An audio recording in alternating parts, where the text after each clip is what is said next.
12 March থেকে ঈদের আগের দিন পর্যন্ত যে কোনো দিনের অগ্রিম টিকিট যাত্রীরা কিনতে পারছেন।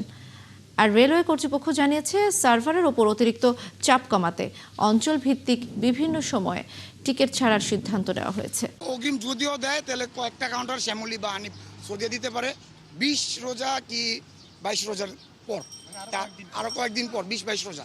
এর আগে তো ভুলও হয় না, কারণ এখানে মালিকানা কাউন্টারের সাথে ব্যক্তিগত কাউন্টারও আছে। আমার হলো 40টা সিরিয়াল, 5টার সময় লাইন দিছি, এখনো এটি 40টা আছে, আরগুলো হয়ে গেল। দেখা গেল যে টিকিট হলো আপনার বাসের হলো 40টা সিট থাকে, তো ওরা সম্পূর্ণ টিকিট ছাড়ে না এবং সিটগুলো থাকে হলো সবার পিছনে, মানে 4টার অতিরিক্ত সিট থাকে। যেহেতু মানে আপনি যদি সঠিক সময় যদি না ধরতে পারেন তা আপনি টিকিট পাবেন না, মানে 2 মিনিটের ভিতরে সোল্ড আউট। 6-7 নম্বর যখন সিরিয়াল চলে গেছে বলতেছে যে টিকিট নাই, টিকিট আছে, পিছনে সিট দিচ্ছে এবং বলতেছে যে হলো 18 তারিখ রাত 8টার পরে কোনো টিকিট হবে না, আর 19 তারিখ 20 তারিখ কোনো টিকিট পাবে না।